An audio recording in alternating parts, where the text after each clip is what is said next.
You know, when we show you interactive radar, this is the reason that we are leading tonight with the rain that is falling across central Indiana.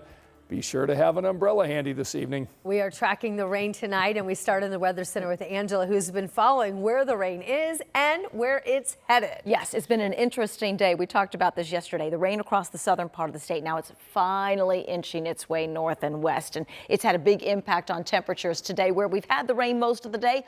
40s, where we had some dry conditions. We were as warm as close to 60 degrees, but now we see that rain moving in and now including a good part of central Indiana. We'll dive into Marion County, where the roads are wet at this hour. We have showers now as far north and west as Lebanon, as far north and east as Anderson, the northern sections of Madison County, over toward Muncie, with some heavier rain moving through Johnson County. And keep in mind, this is moving back to the northwest, so heads up Plainfield and Danville and the rest of Hendricks County. Some of that heavier rain is moving in.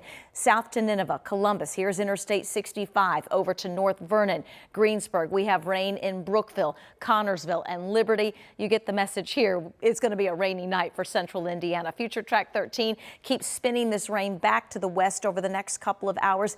Even through early tomorrow morning, rain will have an impact, especially for the eastern half of the state. This is 8 o'clock tomorrow morning, so don't forget the umbrella on Thursday as well. You'll need the jacket too. Highs only in the 50s. Angela, thanks so much. 600,000 Hoosiers are now days away from losing their SNAP benefits unless this federal government shutdown ends. There is one Indiana state lawmaker that has a proposal that he thinks that could help in the meantime, and he wants the governor to consider it.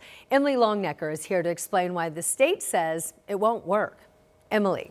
The proposal is from Democratic State Representative Greg Porter. He wants Indiana to step in right now with some money until something changes in Washington. For us to do this, I think it's very important. Porter calls the impending loss of SNAP benefits a crisis, one he says he's trying to avert with a proposal for the state to fund SNAP for now.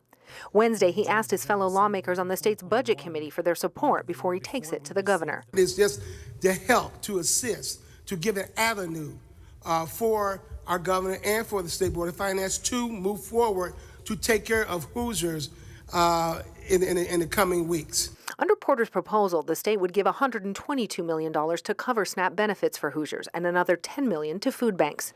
Porter's proposed using money from the state's $2.5 billion surplus from the last budget, or taking some of the $300 million set aside in the last budget to cover shortfalls at some state agencies, including the Family and Social Services Administration, the agency that deals with SNAP benefits. Previous administrations has done what we call augmentation. They've moved money around before.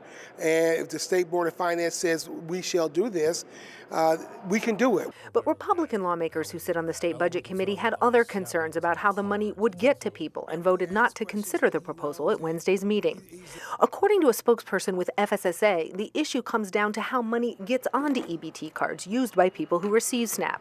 The state isn't responsible for putting that money onto people's cards. That's handled by the federal government, who uses an outside vendor. Porter disagrees, saying the state could find a way around that. There is a way to do it. From my perspective, we're in a crisis situation. We have Hoosiers that are hurting, and we need to think outside the box, not stick to their own little way of doing things, and be creative. FSSA issued a statement on Porter's proposal, which said, quote, "We appreciate Rep. Porter's concern, but the quickest and surest way to make sure 600,000 Hoosiers don't lose their SNAP benefits is for him to convince 7 of his fellow Democrats in the Senate to restore SNAP funding." And Porter said other states like Louisiana and Colorado that they are stepping in and funding SNAP to help their citizens. He says despite today's vote on the state budget committee, he is still going to take his proposal to Governor Braun, again calling this a crisis that he believes Indiana should be stepping in and helping its citizens with. At the Indiana State House, Emily Longnecker, 13 News. Tonight, a nurse practitioner in Carmel is formally charged, accused of writing fraudulent prescriptions. 34-year-old Catherine Curtis is now facing 31 counts that include dealing a controlled substance and drug possession. IMPD says several pharmacists reported Curtis to detectives for overprescribing patients and writing fake prescriptions. Curtis appeared in court today for an initial hearing. Tonight, the Marion County Prosecutor's Office is dropping a murder charge against a teen girl in a deadly shooting last year. Savannah Allen was just 16 at the time of that shooting. She signed a plea deal to testify against 2 other teenagers accused of shooting into a home on Gable Drive last year. Police found at least 30 bullet holes in that house.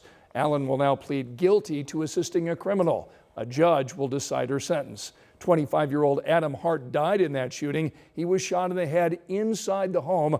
Police believe the intended target didn't even live there.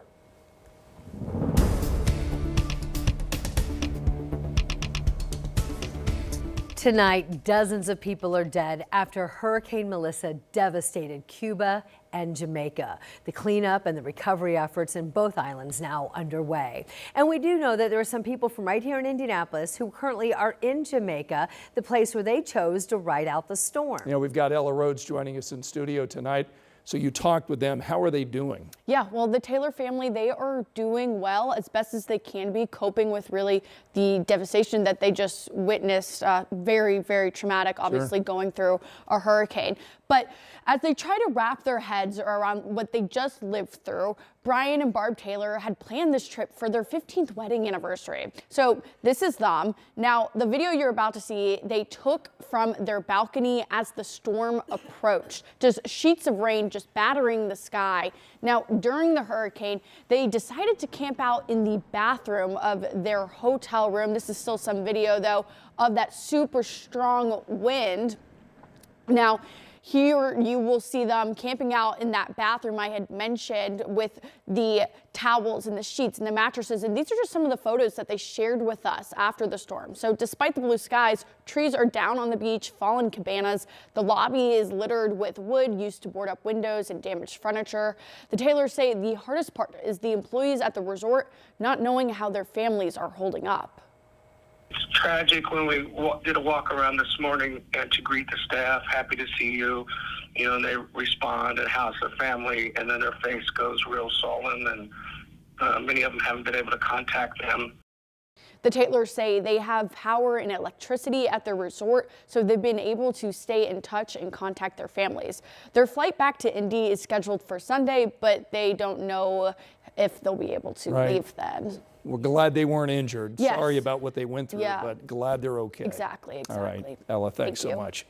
Well, downtown Indy tonight is transforming into a sea of blue and gold as tens of thousands of students arrive for the National FFA Convention. Welcome, welcome, welcome. This big convention kicks off today, and we learn now FFA, a longtime convention here, is now making a big commitment to be back here in Indianapolis over the next 15 years.